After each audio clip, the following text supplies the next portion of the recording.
Ça va bien diverti. Non, mais. Il est-tu bon, lui? Il est-tu bon? Madame Down. Madame Down. Mets-moi de la moutarde.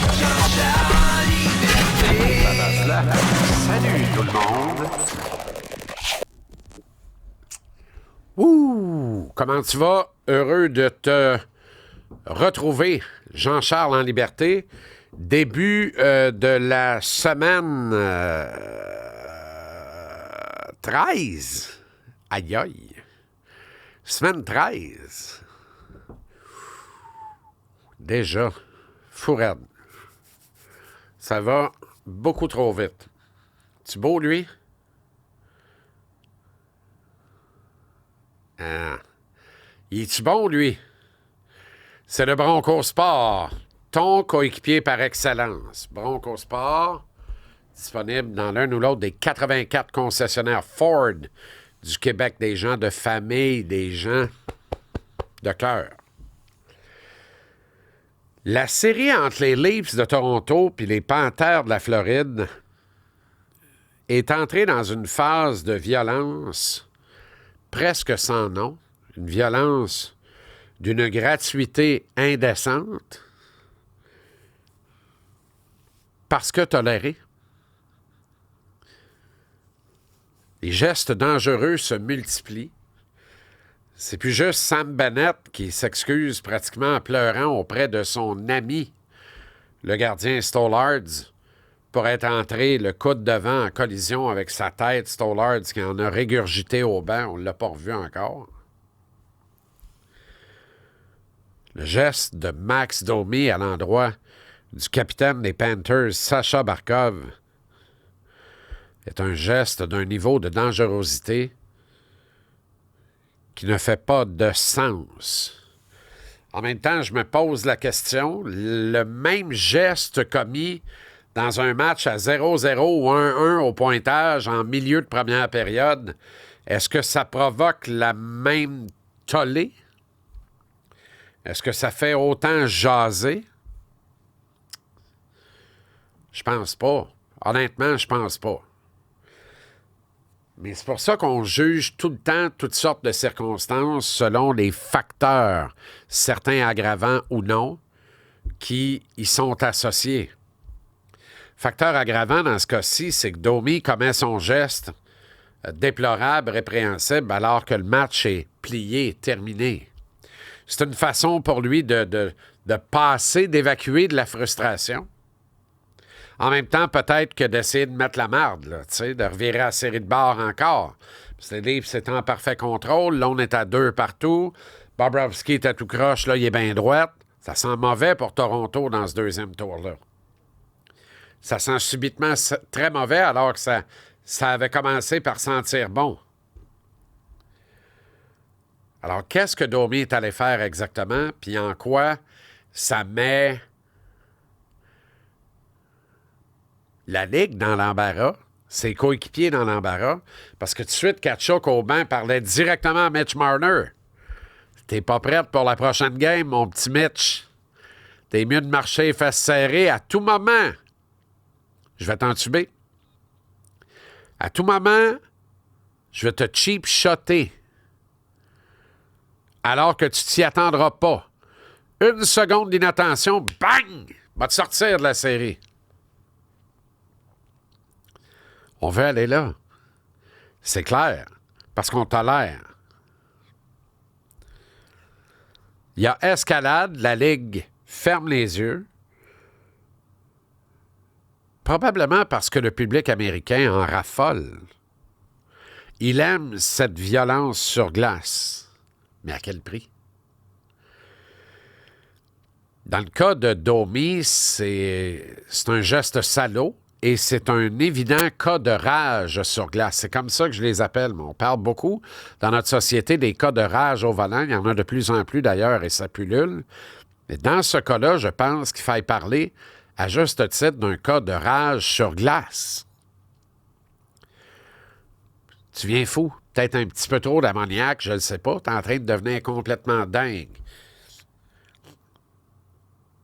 Tu oublies toute forme de rationalité. Les lumières sont éteintes, il ne se passe plus rien, et tu passes ta frustration. Tu n'es pas capable de gérer puis de canaliser ta colère, ta déception, ton désarroi, ta frustration. Et tu vomis ça dans des gestes disgracieux.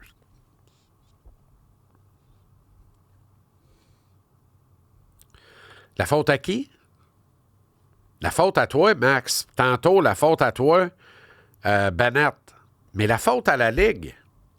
Tu sais, en première ronde, là, je trouvais qu'on laissait jouer beaucoup. Puis je me disais, il n'y a pas d'hasard. Dans la série, entre les Caps et le Canadien, si la donne, c'est on laisse jouer, Washington est avantagé. Plus grand, plus gros, plus chien. Pas tant que ça, plus grand, plus gros, quand tu regardes la stats généralisée. Plus chien, ah ben oui. Big time, plus chien. Fait que si tu laisses jouer, qui est avantagé? Washington. En 5 matchs, Montréal est en vacances. Mais je m'aperçois que c'est la donne partout dans la Ligue. Puis ça, de la manière que ça marche, là, il y a une colonne de pouvoir. Hein? C'est pas les arbitres au niveau de la glace qui décident de dicter l'allure d'un match un soir donné. Non. Les arbitres sont supervisés, surpervisés.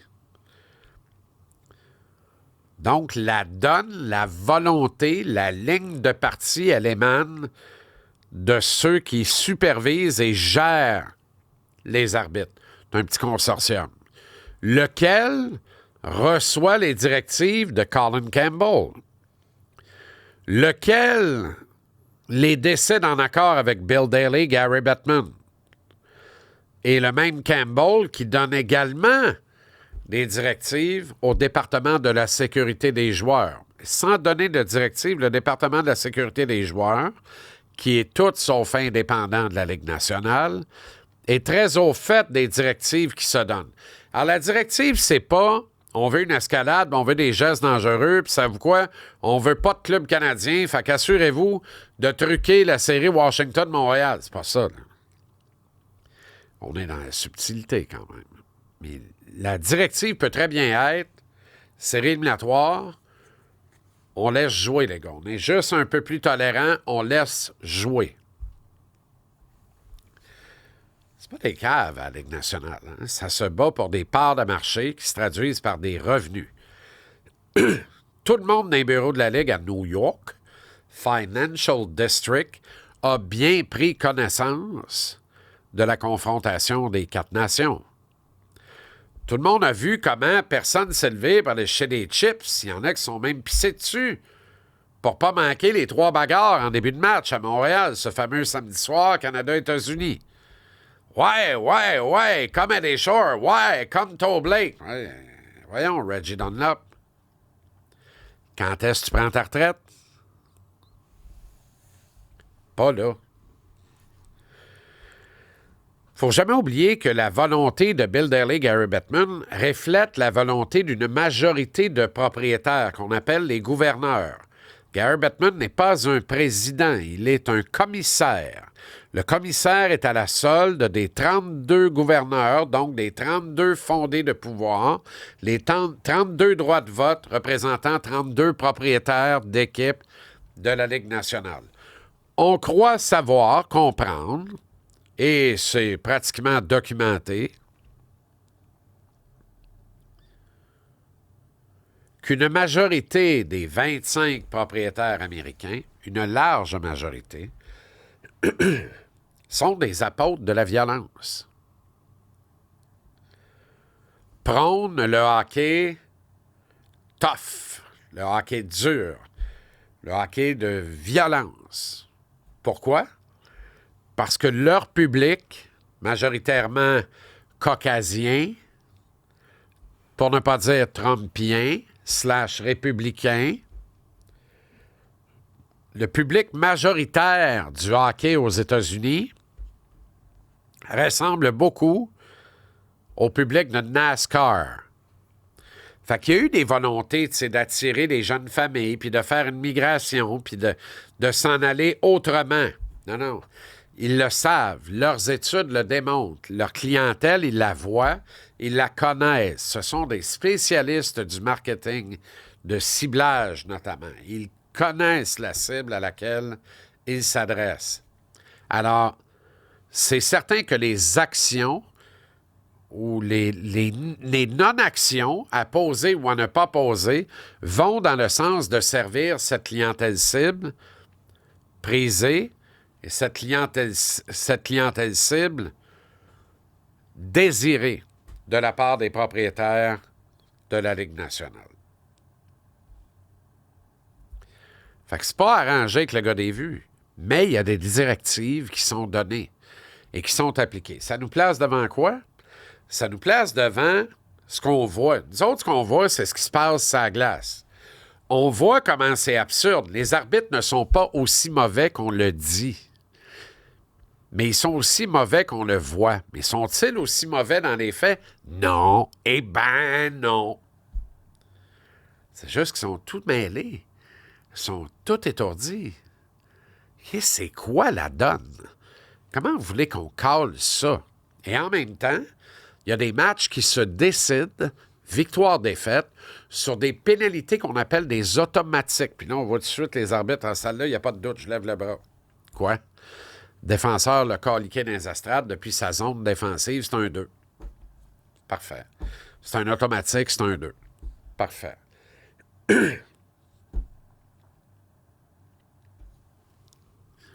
Puis il y a des évidences comme Wilson qui frappe violemment Alex Carrier. Ovi qui frappe violemment Jake Evans. Ovi a un 2, Wilson n'a rien. Wilson aurait dû avoir un 5, un extrême, il n'y a rien eu. Ovi a un 2, il aurait-tu pu avoir un 5, un extrême? Peut-être, peut-être pas. Comment ça se fait que lorsqu'il est question d'infraction liée à une certaine violence et donc, par ricochet, directement à la sécurité des joueurs, on n'y arrive pas. On n'est pas capable. On ne trace pas la ligne. Mais il y a des automatiques. Pas que dans les estrades, territoire défensif, vous dehors, 2 minutes. Calvasse. Ah oui? Merci, Philippe. Calvasse, qu'est-ce que t'as mis là-dedans, de la Volca? Pas de Volca le lundi midi. Tabaslac! On gagnait la game ou on a perdu la game sur un dégagement involontaire dans les estrades. Ouais, mais c'était volontaire, mais qu'est-ce que t'en sais? Non, c'est vrai, c'était peut-être involontaire. Parfait. Le coup à la tête, ouais, mais c'était involontaire. Qu'est-ce que t'en sais? Ouais, c'est vrai, c'était peut-être volontaire. Mais c'était pas la tête, le premier point de contact. Les patins n'ont pas quitté la glace. Calvaire. Contact à la tête, vous dehors. Je suis de ceux qui se lèvent puis pas pour aller chercher des chips quand les gants tombent. Je suis de ceux qui se lèvent puis pas pour aller chercher du ginger beer quand il y a une mise en échec sévère. J'aime ça, le hockey qui se joue tough, rude. Fait que ceci n'est pas un exposé d'apôtre de la non-violence. Je ne lance pas ici une campagne pro-abolition pure et simple des bagarres. C'est pas ça le point. Mais j'aimerais beaucoup que l'on clarifie certains points de règlement qui aideraient dans le feu de l'action à clarifier certaines situations. Il arrive des gestes déplorables. Vous vous rappelez McNabb. Arvidsson fait trébucher McNabb en pleine prolongation. Clairement, là, pour 10 % de cette infraction-là, il y a un 2 en saison régulière. Là, c'est 10 fois pire que des 2 de saison régulière, il n'y a rien. Vegas devrait mener cette série 2-1. Tir de l'arrière, 1-2. Vegas, s'il y avait un 2 là-dessus, aurait peut-être marqué en prolongation. Il n'y a pas eu de 2 là-dessus. Arrête, il n'y a pas de 2 là-dessus. C'est sûr que tu me niaises. Mais on ne peut pas demander une révision. Ah, pourquoi? C'est pas. Il n'y a pas de révision. Tu peux même pas dire à l'arbitre, toi, tu as le pouvoir de réviser, révise donc. Pourquoi? C'est pas. T'as pas le droit. Hein? Oh, ouais. C'est bien niaiseux. Qu'est-ce qu'il y a eu? Il y a eu un but, kicking motion, mais elle effleure le bâton du défenseur, donc la rondelle redevient vivante. Ensuite, elle touche à Hellebuck, puis elle s'en va dans le net. Ouais, mais il y a une interprétation. Hellebuck, c'est pas automatique s'il touche que le but est refusé. Parce que s'il touche dans l'intention de jouer avec, là, le but pourrait être est accordé, puis s'il touche dans l'intention d'arrêter la rondelle, le but pourrait être refusé.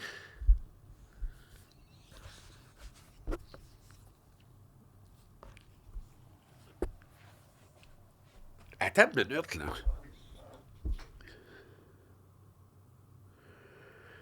Qui c'est qui décide de ça? L'intention? Je sais pas.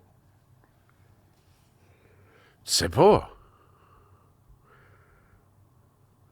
Ça doit pas être le goaler. Ben non, si on va pas lui demander, il va dire que son intention était dans le but, que le but soit pas bon. Ça va de soi. La Ligue nationale est un excellent monologue d'Yvon Deschamps. Et elle prouve par l'absurde un peu plus tous les soirs comment ça va comme c'est mené. Tu trouves ça croche en bas, ça part d'en haut. Cherche pas. Tu trouves ça croche à la glace. Check en l'air. C'est d'abord et avant tout croche en l'air. C'est l'évidence. Ça, là, c'était kicking motion-là, puis Hawaii donc, puis Mostyn avec la puck, puis Hellebuck, le jongleur de cercle, finalement, le but est bon. 4 minutes 54 de réflexion au banc, puis de reprise en reprise, puis Hawaii donc, c'est une game de 2-2, là, je comprends. C'est un moment névralgique important. 4 minutes 54 de tergiversation là-dessus. Pas possible de challenger le bâton clair d'Arvidsson entre les deux pattes de McNabb. Puis à la révision de dire il y a un 2 Arvidsson, avantage numérique Vegas. Voyons. C'est pas possible.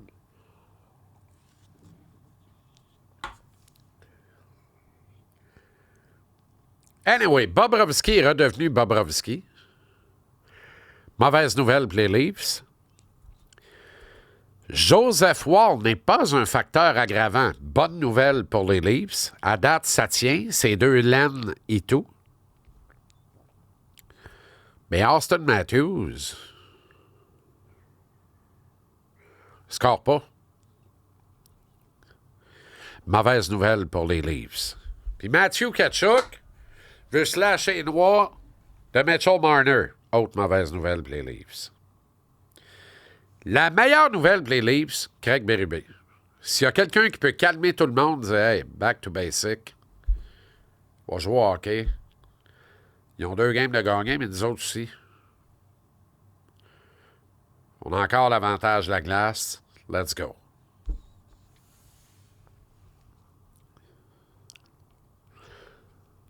Je reviens à ces Oilers et les Golden Knights là, parce que Steve Smith est revenu hanter la franchise d'Edmonton. Smith est celui qui a peut-être empêché les Oilers d'égaler le légendaire record du Canadien. 5 coupes Stanley de suite, record que aujourd'hui tu regardes ça, quoi qu'avec le record d'Ovi Gretzky, je dirais plus jamais, ça sera jamais reproduit. Les Oilers en avaient 2 dans le bras, ils allaient pour une 3e, ils ont gagné 2 suivantes. Là, dans l'iota de ça, Steve Smith score dans son but. Grant Fuhr s'est jamais méfié. Ça permet à Calgary d'éliminer Edmonton.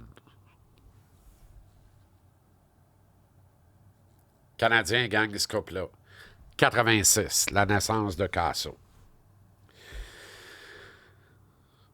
Là, c'est Léon. Il la met dedans, dans son net. Le pape Léon lui-même. Et Vegas est de retour dans la série avec ce but in extremis. Ça, c'est un but de hockey, un move de hockey, un geste. C'est excitant. On devrait parler rien que de ça aujourd'hui. C'est excitant, c'est parfait. Malchance qui devient excitante, qui ramène Vegas dans la série.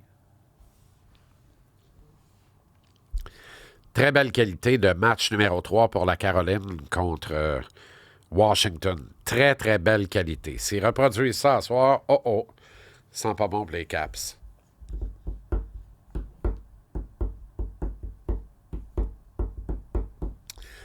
Puis je parlais de la jonglerie de Hellebuck. Au même titre que je disais plus tôt, le geste de Domi, s'il est commis à 0-0 ou 1-1 en première période, on n'en parle pas autant. Pas certain que Scott Arniel, un des 3 nommés avec Martin Saint-Louis et l'éventuel gagnant allégué Spencer Carberry des Caps, pas certain qu'Arniel, le coach des Jets, challenge ce but-là si c'est un but qui ouvre à la marque en première période. Là, il n'y a pas le choix, il est en fin de troisième, puis il tombe en arrière de 1. Il est dans le trouble. Faut qu'il joue le tout pour le tout. C'est pas de mauvaise décision d'Arniel du tout. Sauf qu'une analyse pondérée rapide, là, t'es vraiment dans... Moi, je pense que t'es à moins de 50% de chance que la décision tourne en ta faveur. Mais il n'y avait pas le choix. Conséquence, le but est accordé, t'es dans la boîte en punition, Dallas flaire l'odeur du sang, score le 4e, en ajoute un 5e, tu perds 5-2, mais dans le fond, t'as perdu 3-2. Là. Match très serré. Très serré. Carey Price est sur l'équipe du quart de siècle de la Ligue nationale de hockey. Et c'est, à mon avis, incontestable. 25 ans, 25 joueurs. On n'a pas posé et balancé ça. On arrive avec 16 attaquants, 6 goalers, 3 défenseurs. Aïe aïe. 6 goalers. Un siècle de gardiens de but. Littéralement. Dans un club, tu as 12 attaquants, 6 défenseurs, 2 goalers. Dans l'équipe du quart de siècle, tu montes à 16 attaquants sur 25, ça se défend, mais tu drops à 3 défenseurs, aïe aïe, mais tu montes à 6 goalers. Je suis obligé de conclure que ça a été un quart de siècle de gardien de but. Price est sur l'affiche avec les recordman de victoire. Patrick Roy, Martin Brodeur, Marc-André Fleury. L'autre Québécois, Roberto Luongo. Le seul gardien canadien, mais pas québécois, Carey. Le seul gardien international, le Suédois, Henrik Lundqvist. Quelle affiche quand même. Cale Makar se loge sur l'équipe du quart de siècle de la Ligue nationale. Un des 3 défenseurs, Cale Makar. Les 2 autres, Zdeno Chara et à tout seigneur, tout honneur, Nicholas Lidstrom. Le cas de Lidstrom, indiscutable. Le cas de Chara, pour en parler un bout, Makar, ben, c'est le nouveau Bobby Orr, fait que même avec très peu de millage dans ce 25 ans-là, mérite d'être là. Patrice Bergeron, Sidney Crosby, Pavel Datsyuk, Léon Draisaitl, Johnny Hockey, Yaro McGinley, Patrick Kane, Nathan MacKinnon, Evgeny Malkin, Austin Matthews, Connor McDavid, Alex Ovechkin, Joe Sakic, Timo Solane, Steven Stamkos, Joe Thornton sont les 16 attaquants. Il n'y a pas personne sur cette liste-là qui ne mérite pas d'être là. Quand il arrive une liste de même, puis une sélection de même, c'est surtout ceux qui ne sont pas là qui auraient mérité d'être là. Pour qui c'est triste et pour qui il y a des matières à débat. Dans ce cas-ci, il n'y en a pas sur ces sélections-là, mon humble avis. Même dans le cas de Carey, nul n'est prophète en son pays. On n'a jamais compris à Montréal la qualité de gardien de but. Certains, oui. Une majorité, non. On aime ça, s'abattre sur nos idoles comme la misère sur le pauvre monde. J'espère qu'on est dans vent de changement là-dessus. Qu'on va savoir mieux respecter l'ensemble de l'œuvre de gars comme Suzuki, Caulfield, Hudson, Demidov, à suivre. Éventuellement Fowler. UFC 315 à Montréal aura été finalement, malgré ce que certains tissus de panier ont voulu essayer de répandre à gauche et à droite sur la toile dans les jours précédant l'événement, c'est un succès bœuf. C'est un succès colossal. Une semaine formidable. Un événement grandiose. Au moins aussi grand que le grand cirque de l'UFC. Montréal a été à la hauteur. Eamon Zahabi bat José Aldo, la légende brésilienne. Aldo publie une suite de tweets sur X. Gênant, à mon avis. Gênant. En aucun cas, il réfère à Zahabi. En aucun cas, il le félicite pour sa victoire. En aucun cas, il s'incline en disant « Il a travaillé dans des conditions épouvantables par ma faute. Et il a gagné pareil. Il mérite tout respect. » Parce que c'est ça, la vérité. C'était écœurant ce que Aldo, qui est pourtant un grand amant de son sport, un gars qui a tout le temps respecté son sport et ceux qui le pratiquent à partir de ses adversaires, là, il a manqué totalement de respect à Eamon Zahabi et à son sport, et dans cet ordre. C'est dégueulasse d'arriver le matin de la pesée et de dire « Je suis 8 livres overweight ». Fait que, oubliez ça, là, il n'y aura pas de combat. Puis là, Zahabi qui veut pas tout perdre. Aldo savait très bien que Zahabi se battait à Montréal. Arrête. Fait que Zahabi dit, on va monter 10 livres, on va se battre à 145 au lieu de 135. Mais Zahabi, lui, est en coupe de poids depuis 10 jours. Il est sec comme un raisin sec dans le fond de la boîte. Il se conforme à 135, l'autre est déjà à 144 le matin de la pesée. Ça donnait quoi, tu penses, le lendemain soir?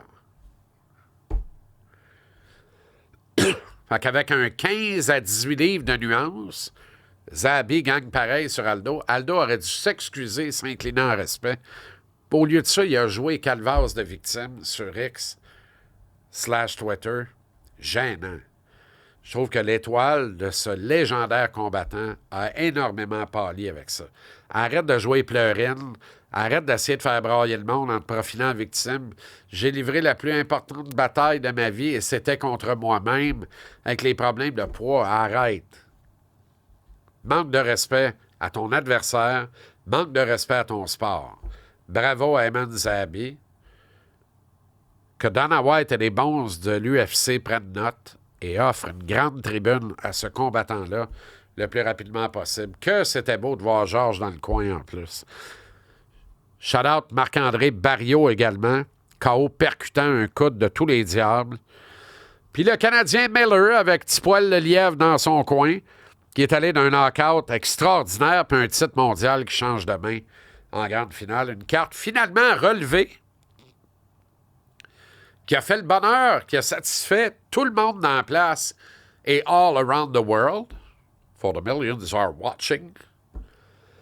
Je pense pas que le UFC va attendre un autre 10 ans avant de revenir à Montréal. Je pense pas. Loue un F-150 Lightning XLT 2025. Regarde donc ça. Es-tu beau? Regarde ça, c'est beau. Ouh! F-150 Lightning 2025, le XLT, ça vaut 72 890$. Avec un paiement équivalent à un brun plus un wine.